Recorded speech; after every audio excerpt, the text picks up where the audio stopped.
Hey Ben, let me see if I can help you with this, okay?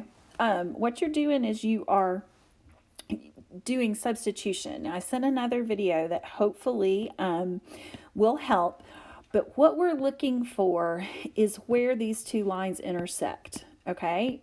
We don't know where they intersect, but we've got two different lines right here.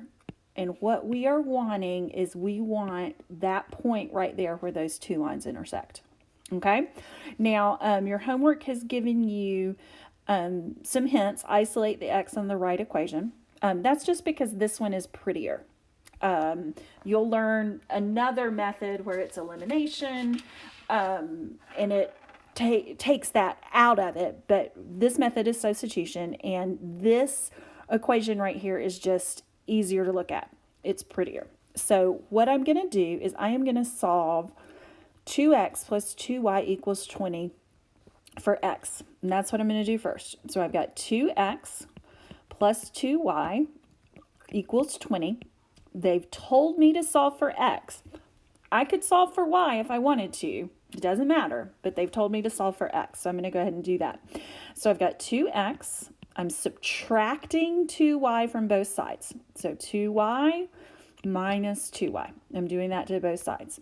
So I have 2x equals negative 2y plus 20.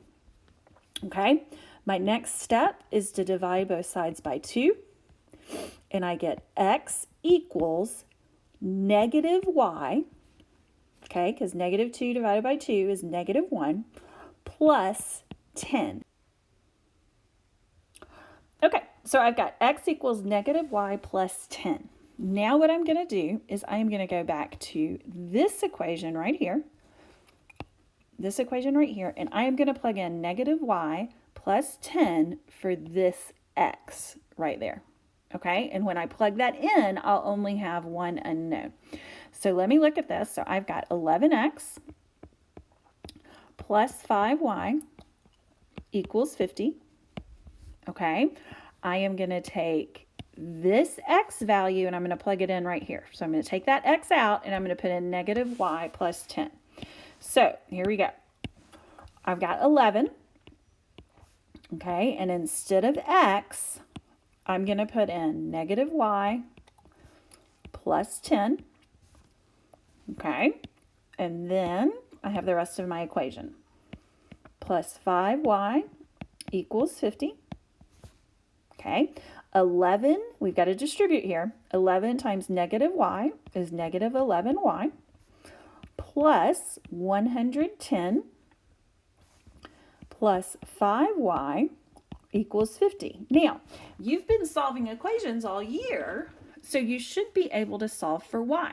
So I'm going to have negative 11y plus 5y, so that's negative 6y. I've just combined like terms there, plus 110 equals 50. My next step is subtract 50 from both sides. Nope, I'm not subtracting 50. What do I need to subtract? This is what happens when I start trying to do things too quickly. Okay, so hopefully you've said, no, Alicia, you need to subtract 110 because you're trying to isolate the y. So I am subtracting 110 from both sides.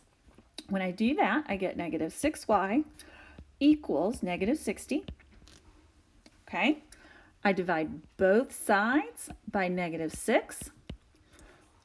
So my y value is equal to 10. My y value is equal to 10. Okay, now I need an x and a y value. Okay, not just a y value. So I'm going to go back up here. I'm going to plug 10 in for my y. So I have x equals negative. So I'm going to plug 10 in for my y here. Then I've got plus 10. So negative 10 plus positive 10 gives me an x of 0. Okay, so my x value, so your answer is going to be the ordered pair, 0, positive 10. Now, okay, so kind of pause right there. I'm about to erase all this because we're going to check it. Okay, now that you've done that through substitution, we need to make sure we're correct. Okay, and the way that we check it. So this is my check. I am checking. Okay, the way that we check it is we plug what we got for our answer into both equations. That's super, super important that you plug it into both equations. If you don't plug it into both equations, you haven't checked to make sure that you're right.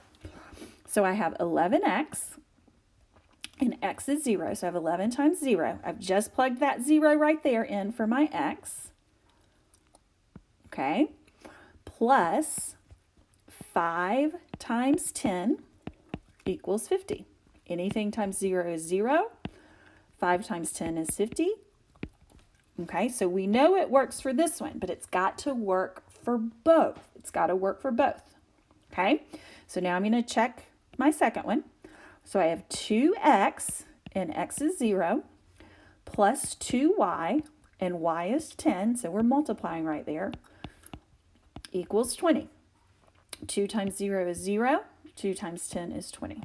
And so it works for both. So your answer to this problem is 0, 10. Now on the next one, it gives you a hint. Isolate the y on the left equation. Okay, so it's saying to isolate this one. And that's fine. Okay, now here, it doesn't tell you which one to do.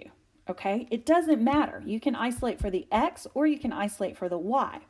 You do want it to be pretty though. Okay, so you do want it to kind of work out nicely.